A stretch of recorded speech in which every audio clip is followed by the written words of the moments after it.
The Dorkening and all affiliated shows are not intended for anyone under the age of 18. The following may contain discussions or scenes that have adult situations, graphic violence, nudity, strong sexual content, and graphic language. This show is intended for mature audiences only. Viewer discretion is advised.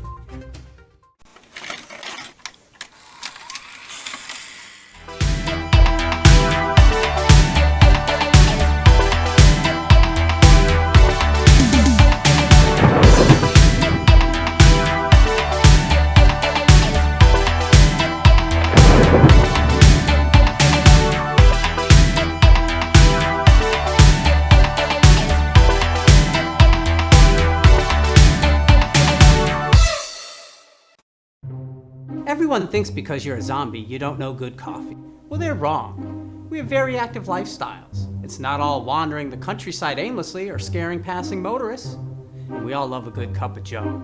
And there's only one brew that gets my seal of approval. Deadly Grounds coffee is my guilty pleasure. Bold, robust, delicious. It's coffee that can wake the dead. With over a dozen different roasts and flavors, Deadly Grounds can satisfy the most finicky of coffee addicts. The aroma is so intoxicating. It brings all of my neighbors out of the woodwork. Deadly Grounds coffee. Coffee to die for and zombie approved. It's good to get a little deadly.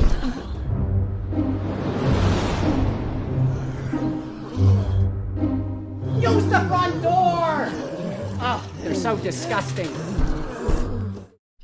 And there we are. We are now live for another episode of The Wicked Horror Show, powered by the Dorkening Podcast Network. With us today, we have Kevin. What's going on, everybody? Tony. What is going on, people? Okay, and the gentleman of the hour, Mr. Mathew Fisher. Hey, thank you. Hi. It's about time, huh? Yeah. It's an honor. And Alex Hauck. Hey. Great to be here, guys. Alexander Hauck. Right. So yeah, I've seen Alex around like at cons and stuff like that, and I got to talk to you at the was it Stray? Was that, the Stray premiere or second showing. Yeah, from Fatfoot Films, and we've known Matt for a while, and he's actually got some shows that are starting on the network as well. Matt is a good dude, and he's a filmmaker, and I felt really bad because at that Stray premiere, he's like, "You ever see my stuff?" I'm like, "I haven't," and he gave me one of the movies, and it's something we've been meaning to have you on. So I was just like, "Hey, we have an opening, let's do this." So yeah, thanks for coming on, guys. Since I know it was short notice, but we definitely appreciate it. I'm glad to be here. So you guys work together a lot, it looks like. Is that correct? Yeah. Yes. To be perfectly honest, I actually live in his basement. Oh, nice. Sometimes. Why were you late to the show? That's all I'm saying. That's a good point. Well, it's a long way from the basement. I'm sorry. Yeah, that's true. Well, there's no stairs. It's just a slide. Whenever he wants to pull you out of the basement, you just throw down a rope and pull you up. Well, he had to climb over to dead bodies and his. That's true. Well, dead bodies, aka dinner. So how long have you guys been working with each other?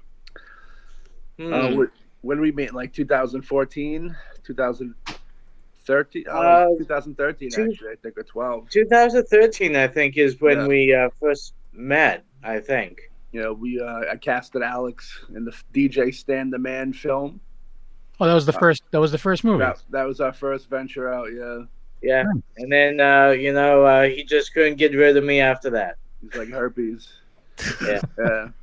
I just keep on coming back. Every couple months, there he is. But no, so that's interesting. That was the first movie, because that's the thing too. Is I know, like, looking at your catalog, Matt. It's you kind of you jump around a bit, like genre wise, which is it's a good thing. Yeah, I try. I'm a fan of all types of films, so I want to try and do all types. You know what I mean? Yeah. So DJ Stan the Man is a comedy. That's one that we watched. I'm assuming you guys both watched, right, Leo and Tony? I got part of it just because I got home from work late, but I got it. Tony, we forgive Tony. Thank you. I don't forgive him. But yeah, I actually just finished it up. I was actually Skyping back and forth with Matt while I was watching. I was like, "Oh, sorry, I'm not like jumping right on it. I was watching a movie." And Leo, you watched it? I did. There was a few parts that I legit like laughed out loud. Oh, good. Yeah, and that's saying something, because usually I'm like, "Huh," like when he was doing this ceremony, and I don't know, he just kept repeating stuff, and I just thought it was great. But then don't forget mailing from the Justice of the Peace. Yeah.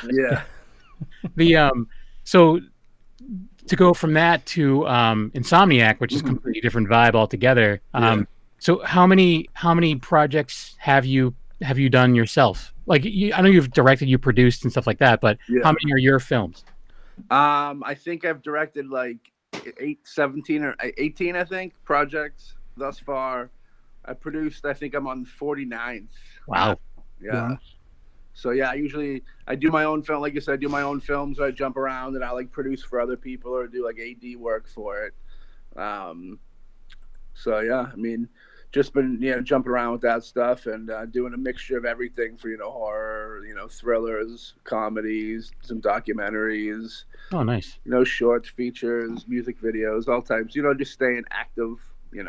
Well-rounded. Yeah. Now, is it all like local stuff, or is it everywhere, like all over? Or yeah, we've branched out on the East Coast a bit. We've been in Connecticut for some things. We've been in New York for some things. Our next film, we're planning on going to California for some of it, which will be nice. But yeah, mainly East Coast stuff. I mean, we've been a part of we are doing some anthology films with a gentleman named Tony Newton from the UK. So we have that reach, with him. Luckily, he's a good guy. Nice. So are you working with because I know you've done some stuff with James Balsamo. Are you gonna do stuff with him out in California, or? Yeah, we're hoping to get him in there. It's that projects we're developing right now. But yeah, I assume he's been in a few of our things so far. He's in Insomniac. He's in a film Groundhog that we did. So I assume I can't. Jimmy Balsamo could get hit by a bus tomorrow and die, so I don't want to go too crazy. Let's but hope that doesn't happen. We definitely hope that doesn't happen. But yeah, I'd expect him to be a part of the film in some way. Absolutely. Nice. And so you're more here, like New England-y area. Yeah. But Alex, you've kind of been all over the place from what it sounds like, right? He's in everywhere. Well, man. I mean, I'm definitely trying to spread my wings, so to speak.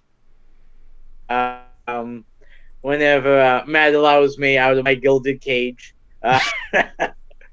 But yeah, I mean, there's Nope, I think we're losing Alex. Vegas. He's having a stroke. Yeah. Tell you what we'll do is a post-apocalyptic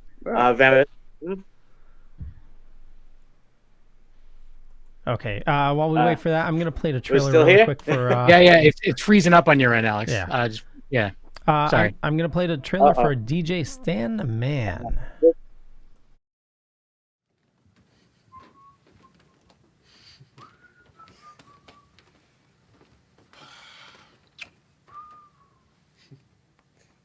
When's the gig start? We go in about 20. Cool. Yo, Stan! My man. DJ Stan the Man's the best DJ ever, period, end of sentence. Once upon a time, that was true. Who's the lucky man taking food out of my mouth? Carlos. Carlos Fun. Carlos Fun? Amateur. This next song goes out to DJ Stan the Man. You're a real asshole. I didn't know that, but thanks for informing me. You suck. You're the worst DJ I've ever seen in my entire life. Excuse me, I have to talk to my colleague. Yeah. Calvin, get that camera out of my face. Calvin Michaels, photographer extraordinaire. Don't you dare start the show without me. You were asking for it. I think you wanted it. No, I didn't want to get punched in the face by DJ Stan the Man. I really hate that guy's guts. Hey, let's say DJ Stan the Man together.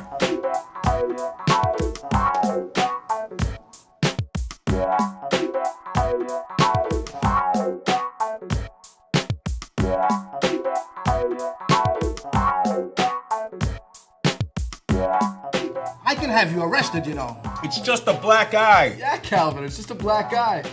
I mean, come on, look at Stan. He's got 2 of them.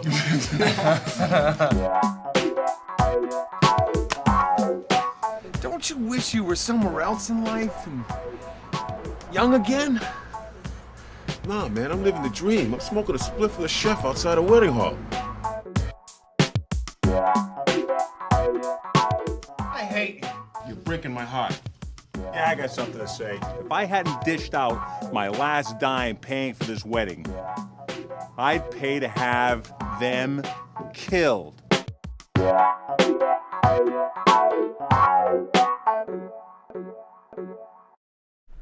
Okay, there we are. That was a trailer for Stan. Not Stan. DJ Stan. And the Man. Yeah.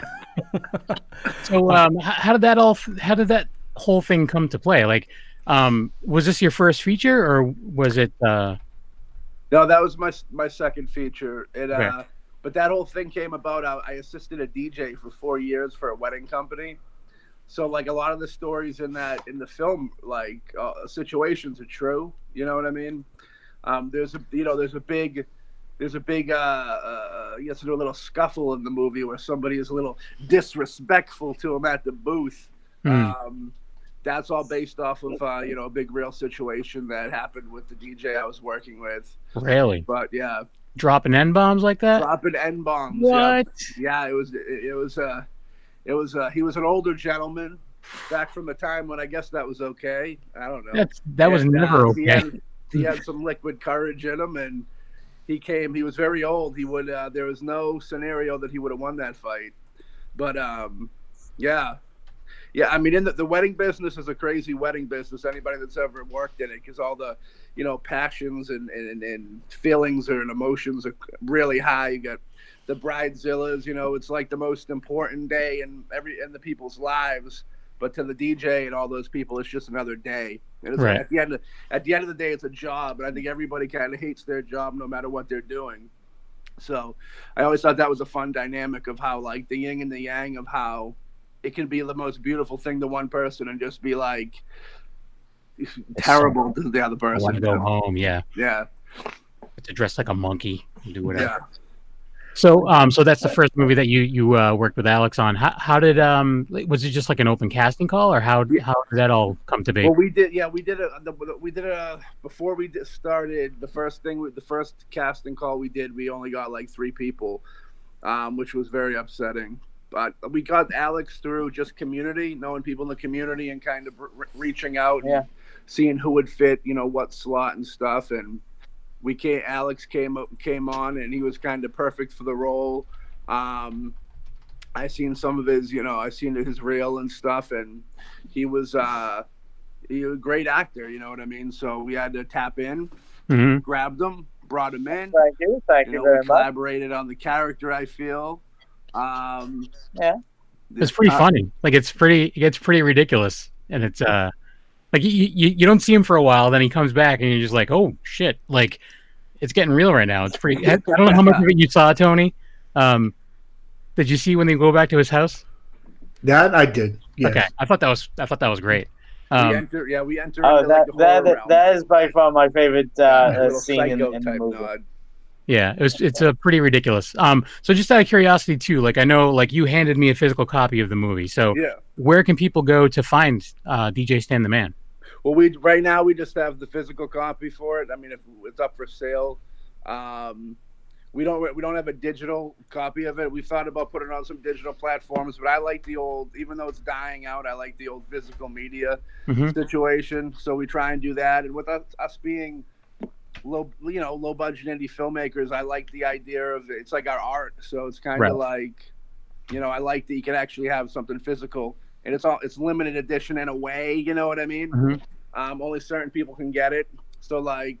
So is it available on the website, or is it only? Well, we get it through our Facebook. You can get it through our Facebook page. We got PayPal and stuff. Nice. But yeah, it's a good time. It's I thought the pacing was good and everything. And it looks great too. Like that's the thing too. Like a lot of times you'll see like some independent movies and they just look like garbage. Like the story might be awesome, but like it just looks like shit.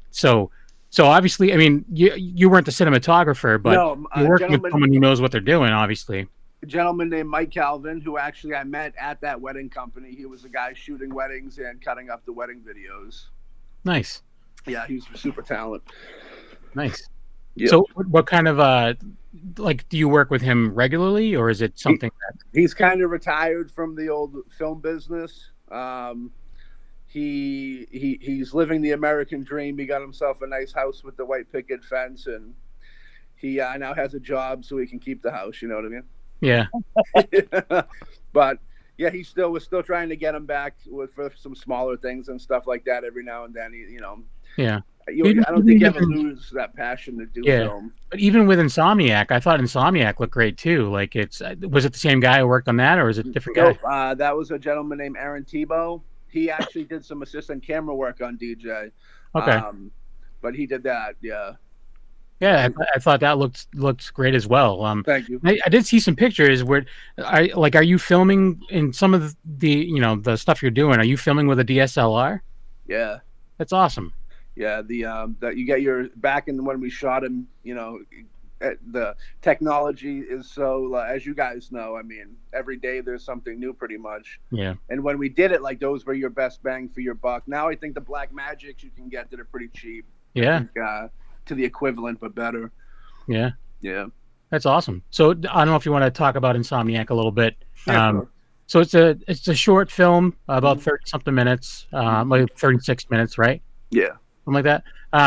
And it's pretty intense. And Alex is in this as well. And then we saw I don't know if he was Coyne there. What's his first? Billy Coyne? He Billy Coyne. But was he in DJ Stan the Man as well? He was not. Billy Coyne did the fat suit. Okay. Yeah. DJ, did you get to that part, Tony? With the fat I suit? did not. Oh my that's god, pretty it's great. deep in. Yeah. The wedding is pretty great. It's pretty ridiculous. But we also saw Jack Shipley, another friend of ours. The great Jack Shipley. Yeah. Yeah, he was. How did I miss I met him for. That was the first film that we did with Jack. Well, hopefully there'll be some more. Nice. Yeah. But so Tony, I don't know if you realized that the first the phone call, the message was James Balsamo. Mm-hmm. It sounded familiar, but I wasn't. I knew right away. Didn't check like the cast or whatever. But at the end of the message, he tried to sell you. I spit on your grave. I don't know. He's just trying to sell you a movie. But no, I'm just being dumb. But so I don't know, Leo and Tony. I've been kind of hogging the mic light. I don't know if that's a thing. Do you guys want to talk about? Do you guys have anything to talk about DJ Stan the Man or Insomniac? Like I said, with the limited time that I had, because I got him last night and I wasn't able to check him out. But from what you were talking about, the little bit that I did get to see out of DJ Stan the Man, comedies nowadays are a hit or miss for me. If I don't start laughing in the first 10, 15 minutes, then at that point in time, I'm like, I don't know if I'm going to like the rest of the movie. Yeah. I think I got half an hour into it, and I found myself laughing a lot. So I'm definitely going to have to go further into it. And I think it's better as it goes, for sure. So it wasn't my plan. It was just to timing and everything, I wasn't able to sit down and watch everything as much as I wanted to. So from what I saw, I did enjoy. Insomniac, I have not sat down to watch yet, but like I said, timing. Do you like the titles? Break today. The titles, I mean, Insomniac definitely sounds a very very interesting movie. I'd like to know the plot a little bit more. Well, guy can't sleep. Well, I can imagine that, but maybe a little bit.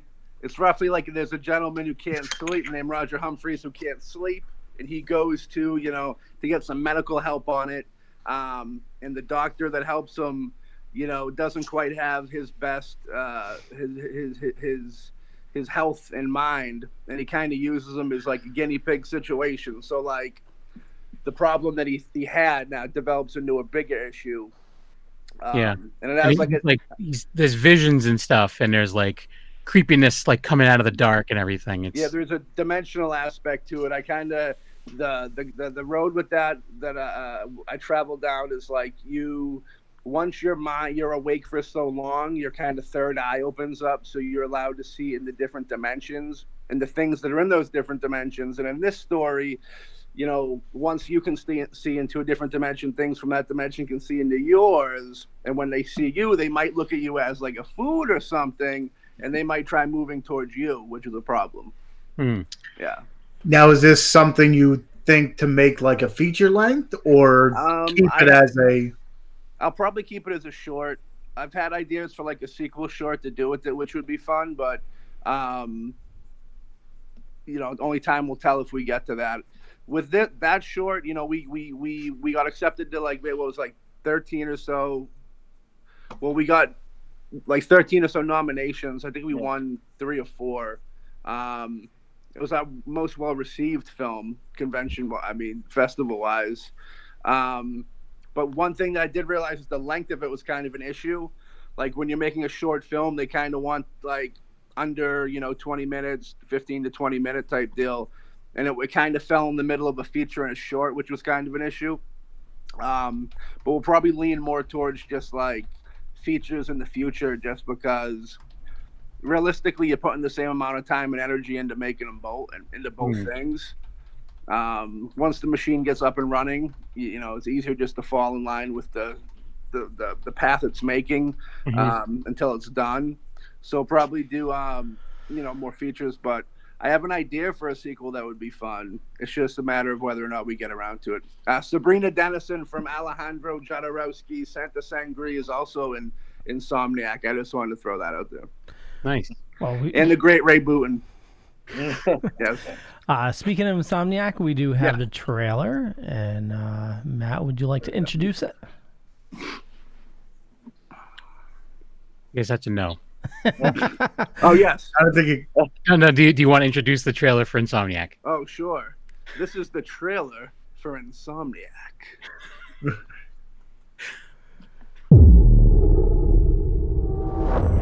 Mr. Humphreys, it's good to see you. No sleep in there? Nothing last night? That's right, nothing. This is eventually gonna kill me.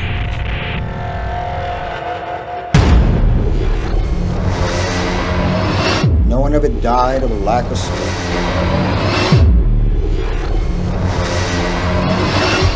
Alright, so this doesn't work. You do have other things, right?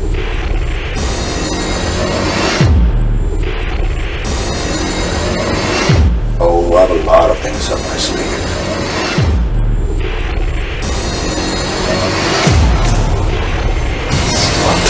Calling my house!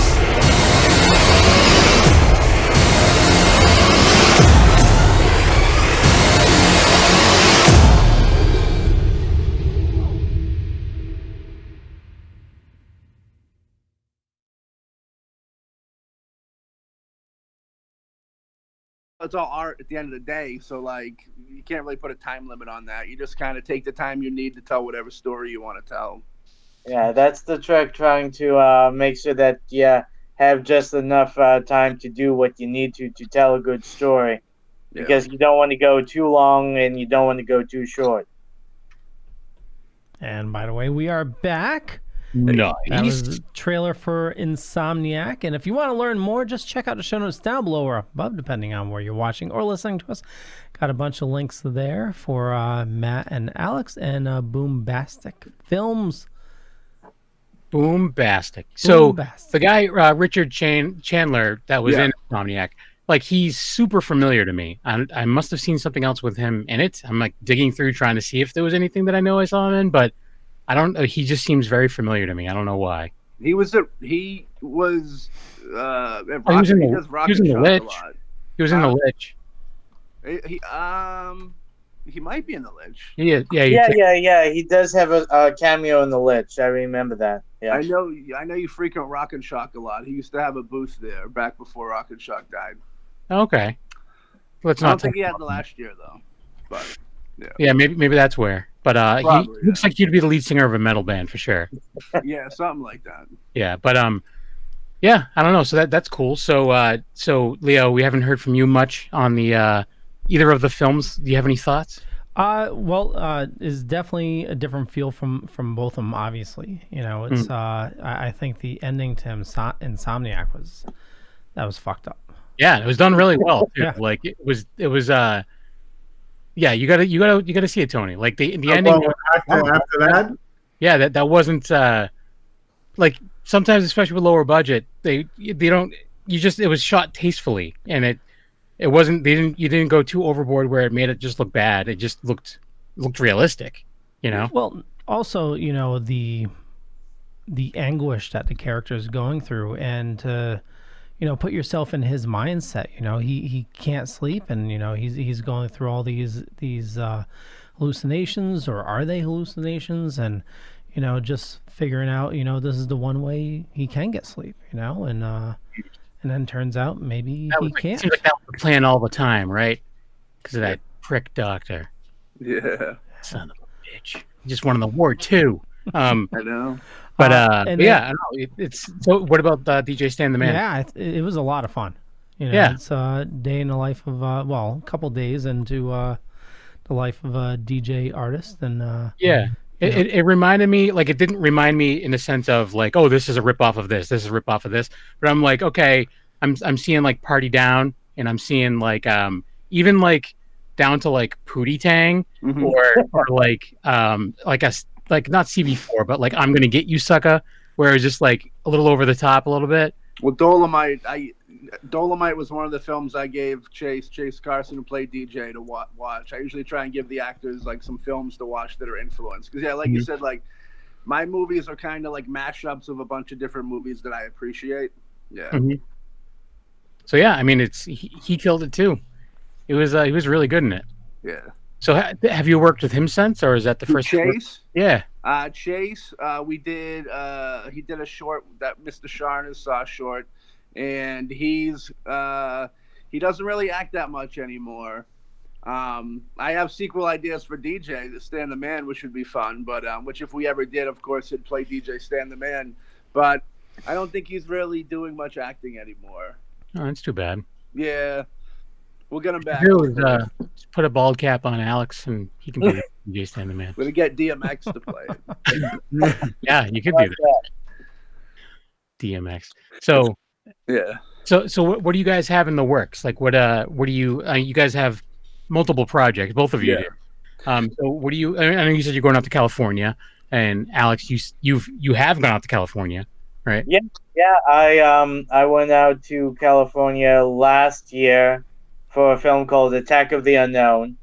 I just got news that it was accepted to it's going to have like a limited theatrical release. It's it accepted like 10 out of the 22 regions, something like that. That it's going to hit some theaters, so I'm psyched about that. Had a small cool role of a convict, so I was really happy to be a part of that. Nice. It's like real life. We're very proud of Alexander Hauck over there. Yeah, he's doing good things. Well, thank you very much. Fun, good. Back on the home front in Massachusetts, we're finishing up a short film That'll be going out later in the year, and we're gearing up for our next feature film, The Wicked Hollows, which is going to be a horror film based off of like the Bridgewater Triangle, which is kind of folklore over by me. And then after that, we got a thriller starring the big man over there, Alexander Hauck himself. Yeah. And that's the one we'll be going over to California land for. Yeah. What is that one? What is it? Yeah.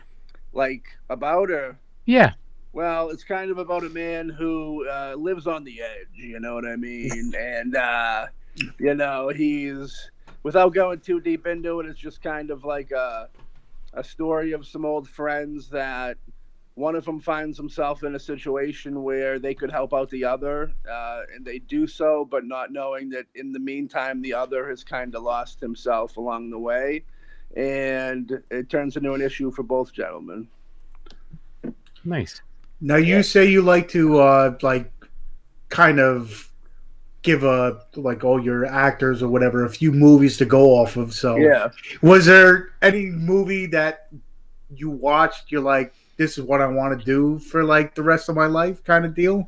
Like, was there one thing you watch and you're like, I want to do something with movies? Well, there's two movies that I thought were very effective to me in my early of my career. One was Taxi Driver, because I seen that and it was just that movie was like the epitome of cool to me. Like it made filmmaking so cool with those characters and stuff. And the second film is Lloyd Kaufman's Toxic Avenger, because it just showed me that you don't need $1 million to make an entertaining film. You know what I mean? I had Lloyd in my first film, which was Stupaman, which was a cross up between Taxi Driver and the Toxic Avenger.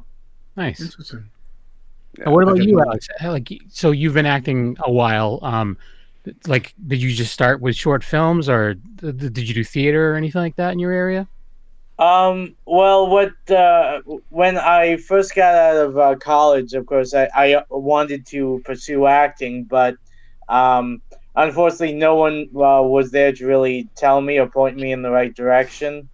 So I stumbled across some community theater, and I did that for I think a couple 3 years, and then I found a public access show called The Bob Show. It was a sketch comedy show, and I did that for a while, and then I just kept on stumbling into things, going out to auditions, and one thing leads to another, and I met Matt, and then he brought me into the Boombastic group, and we just started building from there.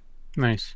And one thing I've noticed too is that you guys, like, you're Boombastic, but I see you guys in pictures with other groups as well. So like it's cool. Like, it's a community where you guys are all helping out each other and stuff.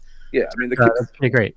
The community aspect's very important. Totally believe in working with other people, and I mean, one thing about doing film is that it's not a solitary act. There's many different people with many different skills that you bring in and you work with, and it's all about working together as a group for a common goal. Yeah, making low budget movies is like being in the trenches. Everybody who's attempting to do it is got passion to do it, but they don't have the funds that the bigger films have, and you got to respect and relate with those people that are trying to do it as well. And the majority of people other indie filmmakers out there are really great people. Like Fat Foot Films, you brought up, we're friendly with them. The people from the 508. Yep. These are a lot of good people in the community, and they're out there. There's so many people that want to do it, and just jumping in and linking up with them. And I always tell people, it's like you make a bigger impact with a fist than you do with like one single finger. You know what I mean? So yeah, buddying up and being kind of like a big team, so to speak, of just like kind of a support team, if nothing else, is like very important to have. Yeah, we had the guys from Fat Foot on before, and in a couple of weeks we're having the guys from the 508 on too. So yeah, they're good people. Yeah, I mean, it's good stuff too. Like the films are, like, I don't know, they're killer. No pun intended. Yeah. But they're I'm psyched too, because I knew that these like these groups were around, but I just didn't check them out, and it's my own fault. Like I remember, like I posted a thing about the 508, and someone's like, "Oh yeah, welcome to the party," and I'm like, "At least I'm here," like calm down. Like, sorry that I wasn't on the pulse. I'm sorry, but I'm here now, and I'm supporting you, so that's good. Amen. Yeah. What were you gonna say, Tony? I was gonna say, I mean, especially with like lower budget stuff, if you never know if you meet up or like combine or whatever you want to collaborate with another group, they might have something that you needed, like equipment or like a contact or something like that. You never know because we've had a couple people from like Canada, and they said that film community is so like they're just connected, like connected. So many people know each other, and like people have acted in different movies and stuff like that. So you never know, when just having a connection instead of trying to do your own thing and not shunning, but kind of keeping your distance might be a detriment to you. If you could just help each other, or we had the short film that we had on last week. He was saying that he was trying to connect. Mm-hmm. So he's moving out to Florida soon, though, I think, right? Yeah. Okay. But that was it was a well produced short. It was awesome, and it's not anything that I normally would have like even searched out, but it was really good. I'm glad I saw it.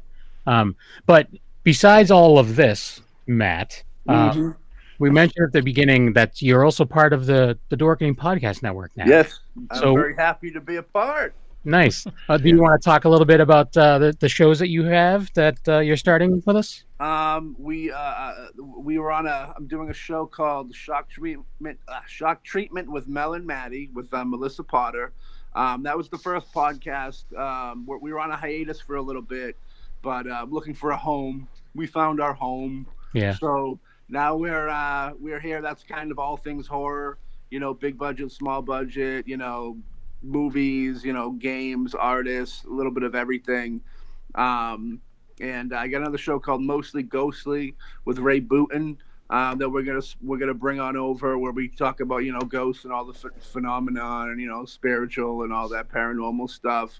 Me and Alexander up top have a show called the Boombastic Cast, which was we talk about all the things we do, and that one's more of a video thing, so it's on the YouTube, it's on our Boombastic Media page. But so don't feel left out, Hauck. Don't feel left out. Like I'm not. But, no, yeah, it out again. I'm psyched that the Shock Treatment is going to be up and running again, because Melissa's awesome, and we're psyched that she's back and up and doing it, and she's great. If anyone local has been to any horror conventions in the last couple years, Melissa, Melissa, and she's great. So I'm psyched, and I'm glad that you guys are aboard. Definitely. And if it wasn't for her, then we wouldn't have met you really either. Amen. Yeah, amen. She's been a great me introducing us to a bunch of people. I know we were at Scarecon. We were able to do. She linked us up with you guys, and we were able to do those panels, which I thank you again, because doing those panels were like a great time. It was probably the most fun I've ever had at a convention. You did the Phantasm one, right? I did the Phantasm one, and I think we did a Terrifier one. Nice. And I did I did my first panel as a director there as well with Garo and Damien. That was good. Oh yeah. Yeah. But yeah, we really like what you guys do. You guys are, the network's great. You guys, speaking of community, you guys are all about community, and much props to you guys for that. Cool. For sure. Yeah, and Leo puts a lot of work into it, and it's a lot. Yeah. Leo's the man. I want a T-shirt with Leo on it. So do I. Yeah. And I'm just gonna flip it off all the time. He's my cousin. I can do this. Do you want the Rastafarian one? No. Hair and... I found a picture of a ginger with dreads, and it looks just like Leo, but it's not. Sorry. Speaking of Terrifier, remind me after the show. I have something to share. Oh snap! Yeah, nothing crazy, but yes, something that is interesting. I'll tell you after recording. Jesus Christ! Hey. I'm looking at my watch. Shit, we got like 10 minutes. A bunch of people in the chat room. I'm so sorry if I didn't get to any questions. Melissa says Leo makes it look easy. Angela says saw you guys there at Scaricon. Tight, well-known collective. Jack Shipley says hi. Melissa Hello. Potter says Alex is a thug. Don't let his sweet demeanor fool you. Hell yeah. Angel is loving my hair tonight. Anthony Thurber's in the chat room as well. Rock and Shock lives on in our hearts. Anthony helped us out with panels at Scaricon last year too. Yeah, Anthony's the best. Yeah, he's the man. Yeah, I was gonna say once you brought up Melissa, didn't she do like a few panels with like Elvira and stuff like that? And The Women of Horror panel. She did. She did some the year before too. Like we had her the year before. Yeah, she's great. Yeah, and she was like super nervous, but I'm like, no, you know exactly what you talk to all these people anyways. Like, it's not that big of a deal, and she killed it. She was great. She killed every time. Yeah.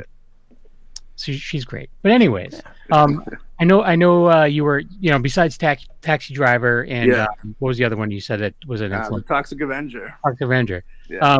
What is there anything else, like anything newer that has inspired you? Like, I know it's tough because it's like everything's like a rehash of everything, but even independent stuff has like there been anything that you guys have seen that have been like, wow, this is really good. This makes you want to take it up a notch. Well, I mean, I like Jeremy Saulner. I think was was really great. Like right now, he did like Green Room and Blue Ruin. Mm-hmm. But those are really great movies. Nicholas Winding Refn, of course, if you want to kind of keep him in right now. I know he's a little ways back. Like Drive, I think was one of the best movies made in the last 20 years. Mm. The Sadafi brothers there that did like Uncut Gems, and they did that Good Time movie with Robert Pattinson. They're a talented group. It's I mean, much like everything, you got to kind of weed through and see what you like. But there's like a lot of super talented people out there doing, and I find inspiration in the newer people that are doing it because style and all that and technology changes all the time, and it's good to see like the new groups of people that have that that technology at their disposal really kind of killing it with like what they want to do. Yeah. What about you, too? Is there anything, Alex, that has really like inspired you? Well, I mean, I could literally probably take a year going through different movies and all that, because when anyone says, what's your favorite movie, I'm like, okay, are we talking about genre? Or are we that's about, a tough one. But I mean, as an actor, I mean, my favorite, I love to go to like the old classics, like the 40s, the 30s. So newer. I'm a big Abbott Costello fan. I think they are probably the best comic duo of all time. And of course, the late Robin Williams also was a huge inspiration for me. Yeah. So, I mean, those are the ones that I really, cling to and look as my inspiration into acting. Nice. Yeah. That's good. Yeah, it's definitely. No, I was gonna say Robin Williams was definitely one that, if I had to choose, some of my favorite. I always went for like the bigger comedians, like Chris Farley or a John Candy, just because being size being the larger, the fatter kid. Always when I was younger, those were the the ones I went to. But I was gonna say, Matt, you do all these different genres. Do you have one genre that you like the most, or is it just wide open? You just wide watch open. watch a little kind of bit of wide everything. open. I just like good films. You know what I mean? No matter what genre it's in. He likes to play the field. I like to play the field. Yeah. It's not, I mean, to be honest with you, that's not a bad thing. Because you're never going to be pigeonholed. Because Right. some people are always like, okay, well, this guy's just a a horror director or comedy or something like that, and they don't expect anything else. Well, you'll notice genres kind of go up and down too. You know, one year or decade or rather, you know, horror will be really booming, really good, or you know, one year the comedies will be really good. You know what I mean? So you can't really keep to a genre, but you know. I'm wondering too, like it kind of makes me nervous, like seeing like some of these like cons like disappear. I'm like wondering, I'm like, oh crap, is it on its way out? Like, it's going to be more of a corporate thing, I think, where there'll only be a couple cons that you go to, and there'll be $500 to get in. Yeah. Yeah, unfortunately, I think a lot of the smaller cons are being pushed out, and the bigger, you know, corporate big ones are pushing a lot of the smaller ones out. It's just kind of a money thing. I mean, I think they'll always be there. You know what I mean? Because I mean, they're great. You know, everybody knows they're a great time. And you know, a lot of them really popped up quick. Where I remember when Rock and Shock started. Rock and Shock was the only horror convention in Massachusetts. You know what I mean? And I think it was in New England, and then there was one year they had a Monster Mania in Connecticut. Yeah. And then they only did it 1 year, and it was awesome, and I was like super excited, and it never happened again. Yeah. I'm like, what the hell? And then it was only in New Jersey at that time. Like, I mean, a couple of the conventions are getting a little bit bigger in Jersey. I mean, Chiller's been around for a while. That's, you know, I wouldn't call it like huge, but it's decent. And then Monster Mania. Chiller is bigger than Rock and Shock. I haven't gone to many conventions to know size or whatever, but we do have Monster Mania that seems to be growing all the time, and then there's a New Jersey Horror Con that just got bigger. So now they went to Atlantic City to expand from there. That, Rob Bruce runs, right, Leo? Yep. Yeah, the guy from Comic Book Men. But I mean, it seems to get bigger and bigger. The only thing is, I don't know the correlation between it, because I know a lot of the times that cons, people go there to, you know, make a few extra bucks and stuff. But now they have that like cameo where you get like, and so maybe the travel is a little bit too much with some people. So maybe the cameo's like, I could just sit here, do a little cameo on my phone and make the same amount of money. There's a lot of, I listen to Casualty Fridays, and like that's the podcast that Kane, Felissa, and that they do, and like they like the fan interaction. So it's not just a matter of like, oh hey, like they like Felissa loves to see her fans. And so I think there's that. But the thing with New Jersey is that they're spread out a bit too. They're not like the same weekend. Like they're not trying to. It seems like the ones around here are trying to put each other out of business. You know, it's like, all right, I'm gonna schedule mine like a weekend before yours. So it's true. Yeah. Cameo is neat, but the thing is, they're not calling the person. They're just sending them a video file, you know, or uploading it, so you don't actually get any interaction. With like Rock and Shock and Monster Mania and Chiller and everything, those are doing great because they don't gouge for like autographs. I mean, you get into the cons where you're paying, you know, 100, 120 for an autograph. Like talking about like the big Comic Cons and stuff like that, where the bigger celebrities are big dollars. They're going to put themselves out of business. You know, who's going to want to go to a con where, you know, you're going to possibly spend, you know, 120 for a single autograph. You got to wait in line for several hours. You know, but I think that with the Comic Con stuff, but it depends on who it is. Like you've done it for William Shatner and stuff like that. But also with the Comic Cons nowadays too, it's switched from, you know, celebrities to now people are cosplaying and stuff like that, and the cosplayers are getting, you know, more attention than some of the celebrities that go there. So they might not go there for $140, you know, signature, as opposed to, okay, now we're going to see the real life Peter Griffin or something like that, where nowadays it's more of the spectacle as opposed to the people. Like you go to these horror cons, you're going for the actors and actresses. You go to these other cons, it's for like, I go to buy t-shirts too. It's I want to buy from the vendors too, and then you get to meet like you know, filmmakers and stuff. Oh, exactly. So I mean, there's definitely a benefit, but the thing is, the corporate cons are I foresee, you know, maybe the growth of smaller cons, you know, because people are going to get sick of going into that environment where you really can't do much because there's just so many people there. It's awesome they're bringing huge names, but it's at the end of the day, it's a headache and a hassle. Yeah. They'll eventually contract the bigger cons will probably eventually have contracts with the bigger celebrities not to do the smaller cons. So I'm all for smaller cons raising up. That'd be great, but I feel like it's a battle, Well, they already do. I mean, we know of some cons that, they not that they can't do smaller cons, but if you have a con within so many months, so many miles away. Yeah. So all right, if you're signing with us to do this con for this weekend for this much money, you can't do another con within X amount of miles of this con within 3 months. Right. Beginning or before or after. And it's crap, Yeah. So I know that there was a situation with Kane where he's like, oh yeah, well they didn't call me for this, but now I'm on the contract for this, so I can't do it because it's too close and whatever.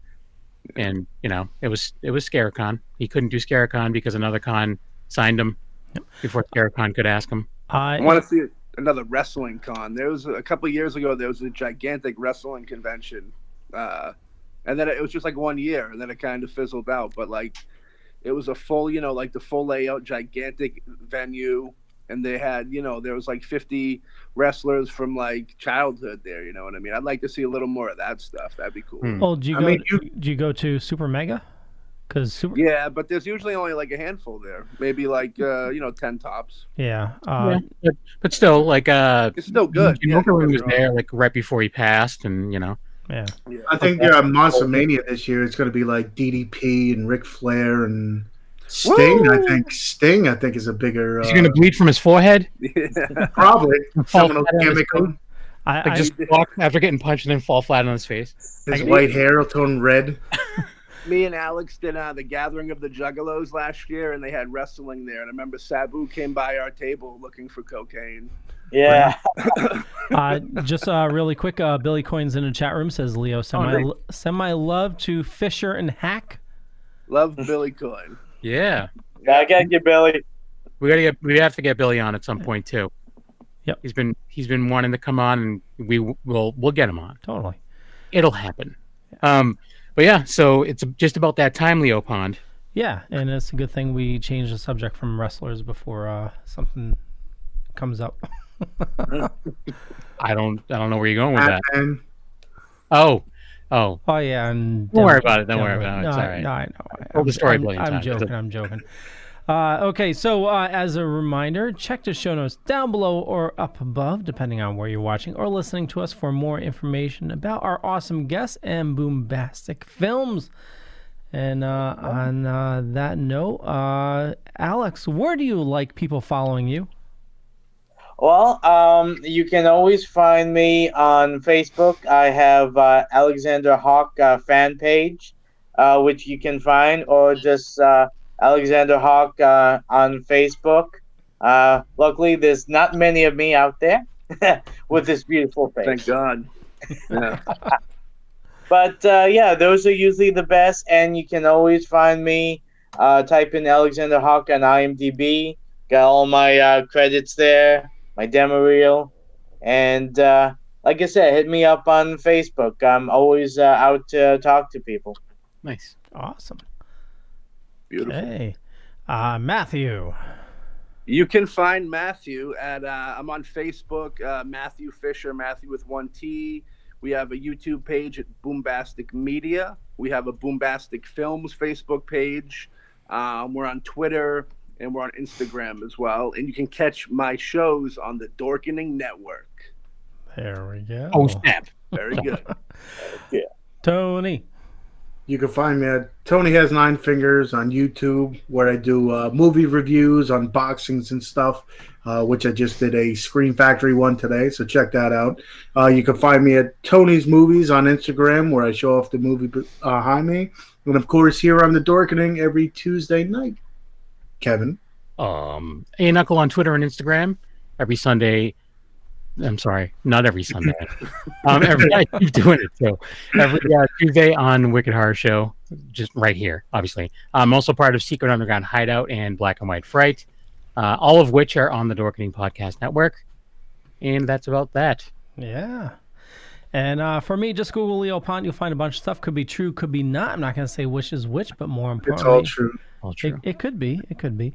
But check out our awesome guests and our awesome co-hosts here, and also the people over on the Dorkening Podcast Network on thedorkening.com.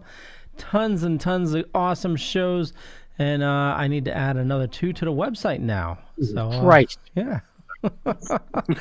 Actually, a couple more than that. But I want to thank you all for watching. We'll catch you guys later. Bye. Bye. Later.